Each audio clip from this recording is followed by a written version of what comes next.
Section 8 of Your Mind and How to Use It by William Walker Atkinson. Chapter 18. The Role of the Emotions. The average person greatly underestimates the part played by the emotional nature in the mental activities of the individual. He is inclined to the opinion that, with the exception of the occasional manifestation of some strong emotional feeling, the majority of persons go through life using only the reasoning and reflective faculties in deciding the problems of life and guiding the mental course of action. There can be no greater mistake concerning the mental activities. So far from being subordinate to the intellect, the emotional nature in the majority of cases dominates the reasoning faculties. There are but very few persons who are able to detach themselves, even in a small degree, from the feelings and to decide questions cold-bloodedly by pure reason or intellectual effort. Moreover, there are but few persons whose wills are guided by pure reason. The feelings supply the motive for the majority of acts of will. The intellect, even when used, is generally employed to better carry out the dictates of feeling and desire. Much of our reasoning is performed in order to justify our feelings, or to find proofs for the position dictated by our desires, feelings, sympathies, prejudices, or sentiments. It has been said that men seek not reasons but excuses for their actions. Moreover, in the elementary processes of the intellect, the emotions play an important part. We have seen that attention largely follows interest, and interest follows from feeling. Therefore our attention, and that which arises from it, is dependent largely upon the feelings. Thus feeling asserts its power in guarding the very outer gate of knowledge, and determines largely what shall or shall not enter therein. It is one of the constantly appearing paradoxes of psychology that while feelings have originally arisen from attention, it is equally true that attention depends largely upon the interest resulting from the feelings. This is readily admitted in the case of involuntary attention, which always goes out toward objects of interest and feeling, but is likewise true of even voluntary attention, which we direct to something of greater or more nearly ultimate interest than the things of lesser or more immediate interest. Sully says, "By an act of will I may resolve to turn my attention to something, say a passage in a book. But if, after the preliminary processes of adjustment of the mental eye, the object opens up no interesting phase, all the willing in the world will not produce a calm, settled state of concentration. The will introduces mind and object; it cannot force an attachment between them. No compulsion of attention ever succeeded in making a young child cordially embrace and appropriate, by an act of concentration, an unsuitable and therefore uninteresting object. We thus see that even voluntary interest is not removed from the sway of interest. What the will does is to determine the kind of interest that shall prevail at the moment." Again, we may see that memory is largely dependent upon interest in recording and recalling its impressions. We remember and recall most easily that which most greatly interests us. In proportion to the lack of interest in a thing do we find difficulty in remembering or recalling it. This is equally true of the imagination, for it refuses to dwell upon that which is not interesting. Even in the reasoning processes we find the will balking at uninteresting subjects, but galloping along, pushing before it the rolling chair of interesting intellectual application. Our judgments are affected by our feelings. It is much easier to approve of the actions of some person we like, or whose views accord with our own, than of an individual whose personality and views are distasteful to us. It is very difficult to prevent prejudice, for or against, from influencing our judgments. It is also true that we find that for which we look in things and persons, and that which we expect and look for is often dependent upon our feelings. If we dislike a person or thing, we are usually able to perceive no end of undesirable things in him or it, while if we are favorably inclined we easily find many admirable qualities in the same person or thing. A little change in our feeling often results in the formation of an entirely new set of judgments regarding a person or thing. Halleck well says, "On the one hand, The emotions are favourable to intellectual action, since they supply the interest one feels in study. One may feel intensely concerning a certain subject and be all the better student.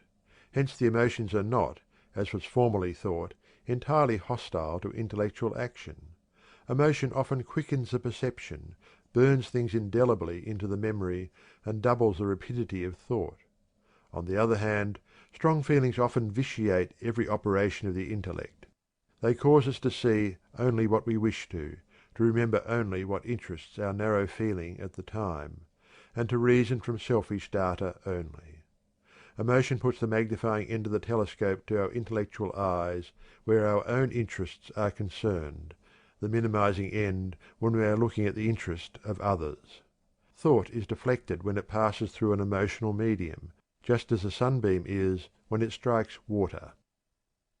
As for the will, the best authorities hold that it is almost, if not entirely, dependent upon desire for its motive force.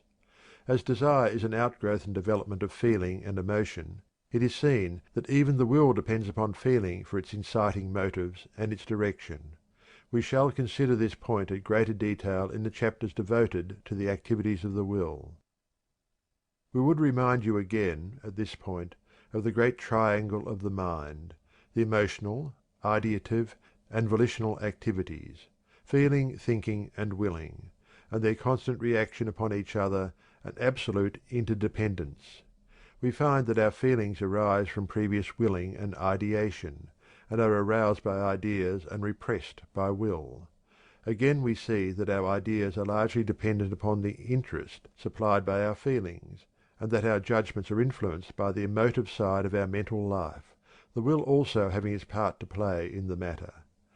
We also see that the will is called into activity by the feelings, and often guided or restrained by our thoughts, the will indeed being considered as moved entirely by our feelings and ideas.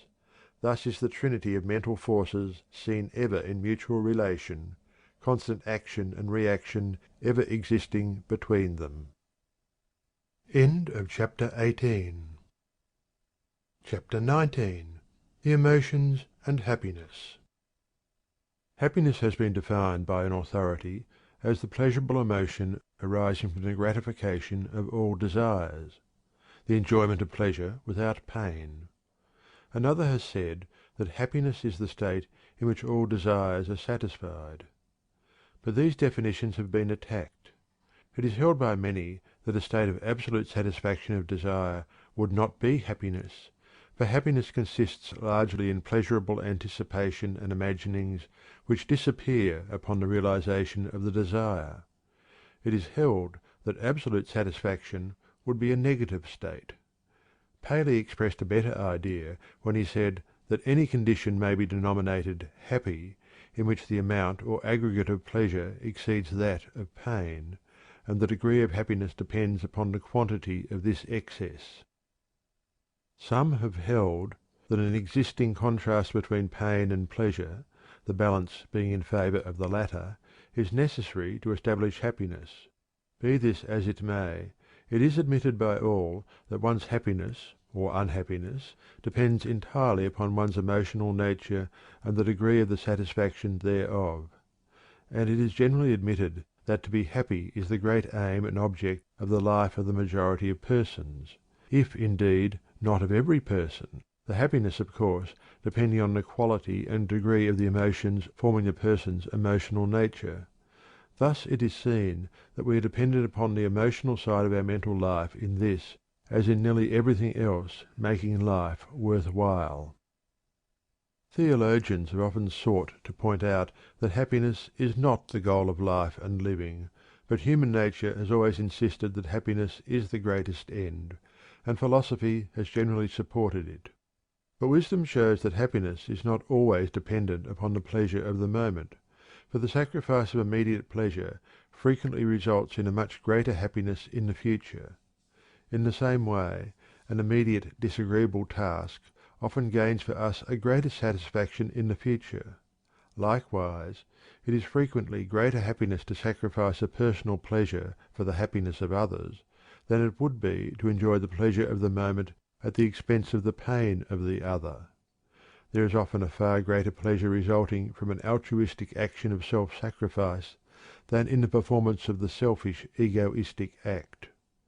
But as the subtle reasoner may insist, the result is the same, the ultimate happiness and satisfaction of the self. This conclusion does not rob the altruistic act of its virtue, however, for the person who finds his greatest pleasure in giving pleasure to others is to be congratulated, as is the community which shelters him. There is no virtue in pain, suffering, sacrifice, or unhappiness for its own sake.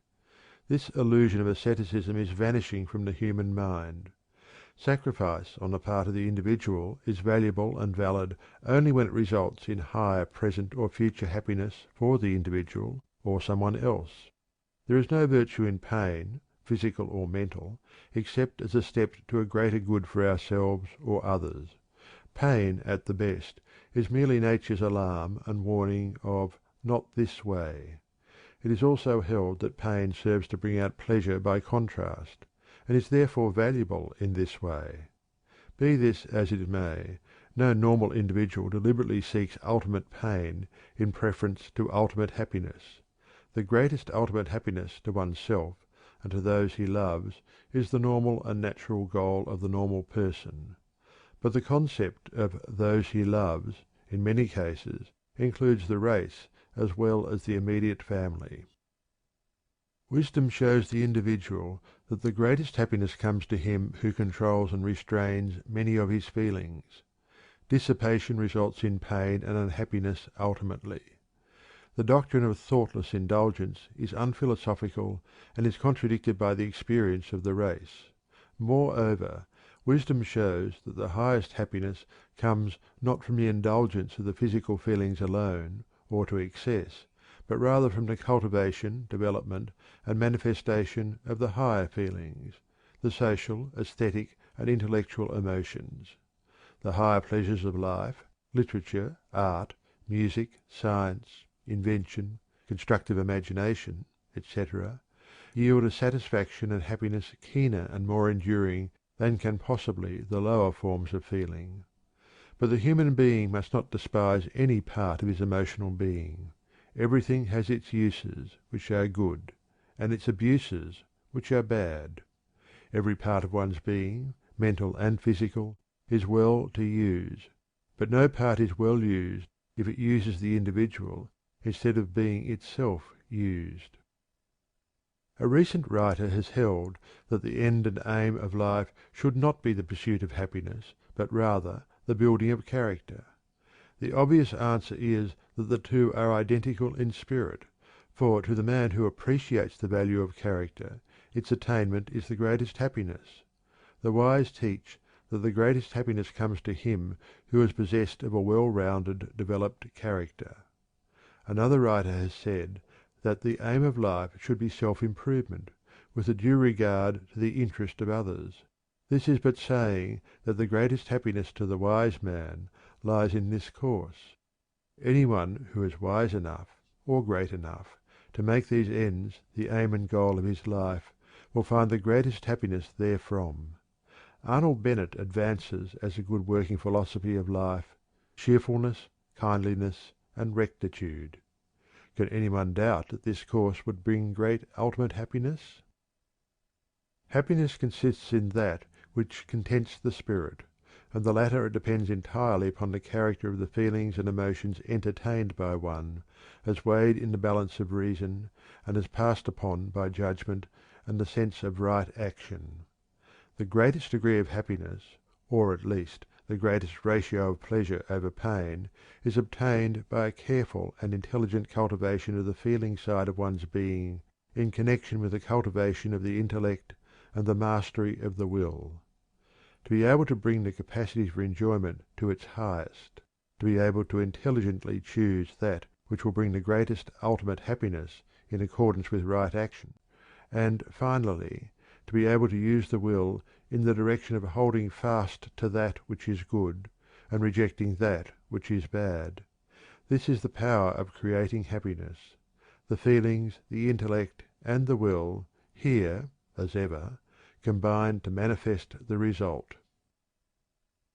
Finally, it must be remembered that all human happiness consists in part of the ability to bear pain, to suffer. There must be the dash of stoicism in the wise Epicurean. One must learn to pluck from pain, suffering, and unhappiness the secret drop of honey which lies at its heart, and which consists in the knowledge of the meaning and use of pain, and the means whereby it may be transmuted into knowledge and experience, from which later happiness may be distilled. To profit by pain, to transmute suffering into joy, to transform present unhappiness into a future greater happiness, this is the privilege of the philosopher. The mental states and activities known as desire are a direct development of the feeling and emotional phase of the mind, and form the motive power of the will. Desire, in fact, may be said to be composed of feeling on one side and will on the other. But the influence of the intellect or reasoning faculties has a most important part to play in the evolution of feeling into desire, and in the consequent action of the will by the presentation and weighing of conflicting desires. Therefore, the logical place for the consideration of the activities of the intellect is at this point, between emotion and will. Accordingly, we shall leave the subject of feeling and emotion for the present, to be taken up again in connection with the subject of desire, after we have considered the intellectual processes of the mind. But, as has been indicated, we shall see the presence and influence of the feelings and emotions even in the activities of the intellect. End of chapter 19. End of section 8.